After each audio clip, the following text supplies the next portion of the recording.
Ready.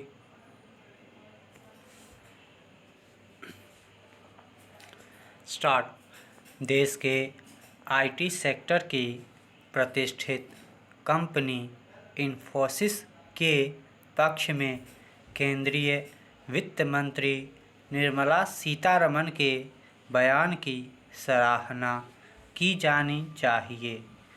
उन्होंने company को राष्ट्र विरोधी बताने वाले पांचजन्य के आलेख को न सिर्फ अनुचित करार दिया बल्कि यह भी कहा कि सरकार व कंपनी दोनों मिलकर काम कर रहे हैं और पूरी आशा है कि हमें बेहतर उत्पाद मिलेगा।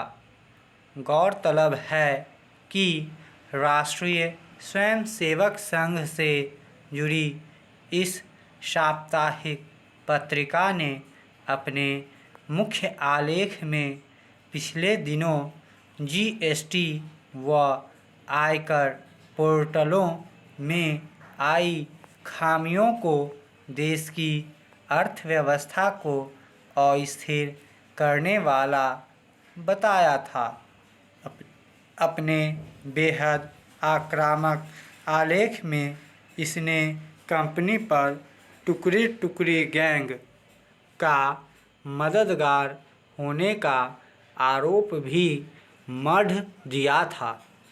हालांकि आरएसएस ने फौरन इस लेख से खुद को अलग कर लिया था, बल्कि उसने तो पांचजन्य को अपना मुखपत्र भी नहीं माना। वित्त मंत्री का बयान आरएसएस के त्वरित स्पष्टीकरण के मुकाबले कुछ देरी से जरूर आया है, पर यह देश के औद्योगिक क्षेत्र के मनोबल के लिए बहुत ज़रूरी था। एक ऐसे वक्त में जब अर्थव्यवस्था को उद्योगपतियों और औद्योगिक क्षेत्र के विशेष सहयोग की आवश्यकता है, ऐसा माहौल कतई नहीं बनने देना चाहिए जिससे वे निराश हों या उनकी प्रतिबद्धता पर किसी तरह के संदेह की गुंजाइश बने। निस्संदेह इन पोर्टलों की तकनीकी खामियों की आलोचना की जा सकती है कि इन्हें लॉन्च करने से पहले पूरी तरह दोषमुक्त क्यों नहीं किया जा सका, लेकिन तकनीकी दुनिया में यह कोई अनहोनी बात नहीं है। उत्कृष्ट वैज्ञानिकों की वर्षों की मेहनत, अरबों की लागत किसी तकनीकी कमी की वजह से सेकंडों में बेकार हो जाती है, तो क्या हम वैज्ञानिकों की नीयत पर संदेह करेंगे? भारत को आगे बढ़ाने में देश के सभी क्षेत्रों, विचारधाराओं का अहम योगदान है और इस बारे में किसी को कोई गलतफहमी नहीं होनी चाहिए।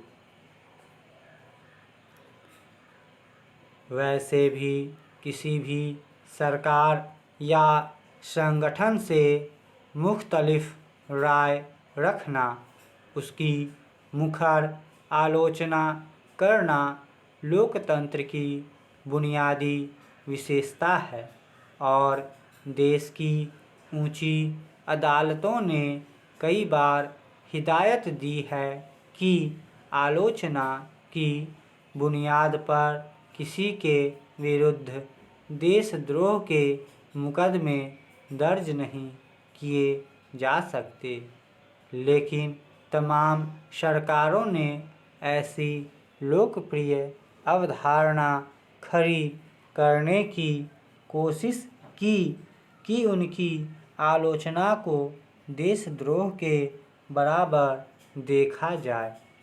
इसके दुष्परिणाम अब खुलकर सामने आने लगे हैं।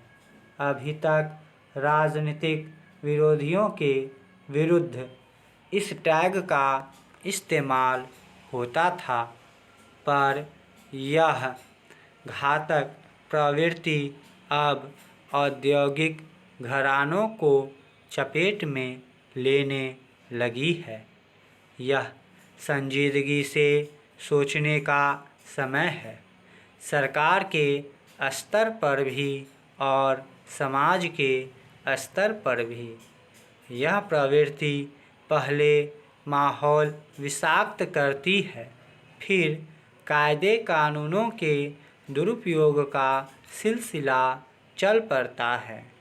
ऐसे में जिम्मेदार संस्थाओं से अपेक्षा की जाएगी कि इस प्रवृत्ति को रोकने के लिए वे त्वरित कदम उठाएं, जैसा कि आरएसएस के राष्ट्रीय प्रचार प्रभारी सुनील आम्बेकर ने किया।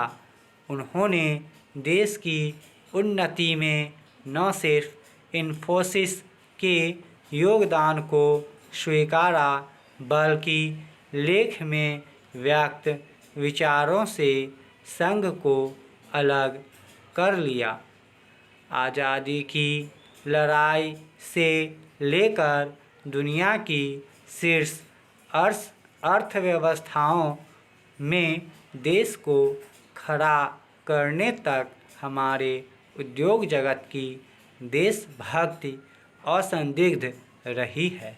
यह बात सबको याद रखनी चाहिए।